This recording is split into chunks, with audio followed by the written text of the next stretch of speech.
Donald Trump is having some difficulty getting a publisher to buy his book, which means he's not really that much of an alpha male. He's something else. Beta!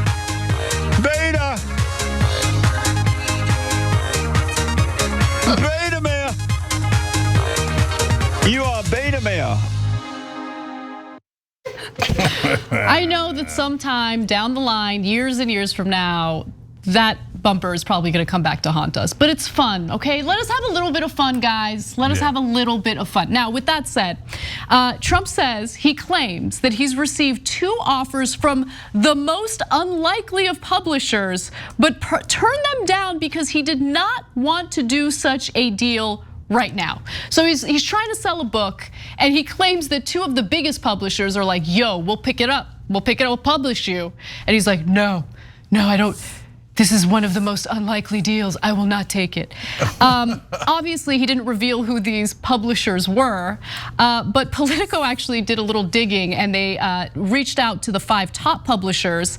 Politico reached out to the top 5 publishers and editors at the big 5 publishing houses: Penguin, Random House, Hachette Book Group, HarperCollins, Macmillan Publishers, and Simon & Schuster, to see if they had heard anything about any such deals Trump had been offered.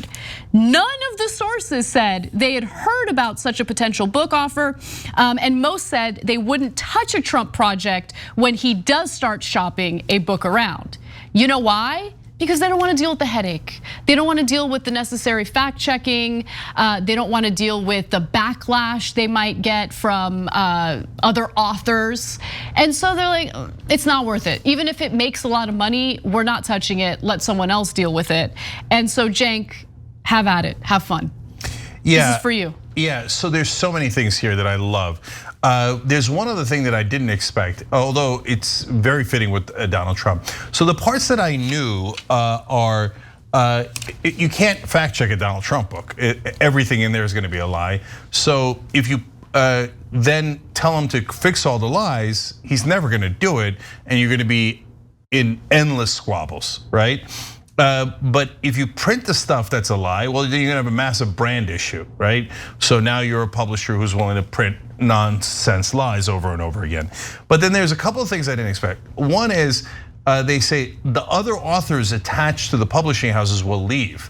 They're like, if you're gonna print trash like that, it ruins my credibility to be with you guys. And so that costs them more money. Because don't get me wrong, the Trump book will make tons and tons of money.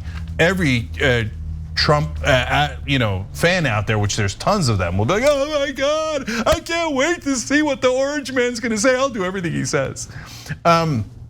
But despite that amount of money, it's not worth losing to other authors, destroying your brand, getting into a nightmare squabble with him over fact checking. And then there's a staff uprising that will almost certainly happen, and we're gonna lose half your staff because they're like, you're printing this guy's stuff, and he calls for violence so often, etc. So those are the serious parts as to why they're not doing the deals. Now let's go back to fun. So if you noticed, he said with the quote that Anna read is most unlikely of publishers, and some were joking around saying, well, maybe he got an offer from Zimbabwe. That would be unlikely, right? That was actually a publisher who joked around about that. Yep. But then Trump went on to say, no, it's quote, 2 of the biggest and most prestigious publishing houses have made very substantial offers, which I have rejected. Okay, there's a 0% chance of that. Okay, not because that they wouldn't make the offers, although they wouldn't, but because he wouldn't reject it. He went on to say, I love this part, but that doesn't mean I won't accept them sometime in the future. You loser, you're a loser. He's like, I don't want it, but I do, I really do. Please make an offer. He went on to say, as I've started writing the book, if my book will be the biggest of them all, and with 39 books written or being written about me, does anybody really believe that they're above making a lot of money? Some of the biggest sleazebags on earth run these companies.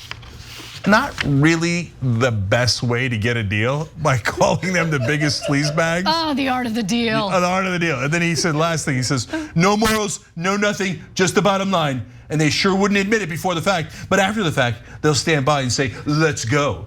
Okay.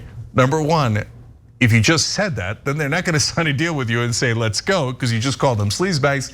And number 2, projection. You're a sleazebag that'll do anything for money, so you assume others will. Well, they just proved to you that they won't. Thanks for watching The Young Turks, really appreciate it. Another way to show support is through YouTube memberships.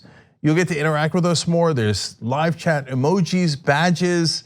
You've got emojis of me, Anna, John, JR, so those are super fun. But you also get playback of our exclusive member-only shows and specials right after they air. So all of that, all you gotta do is click that join button right underneath the video. Thank you.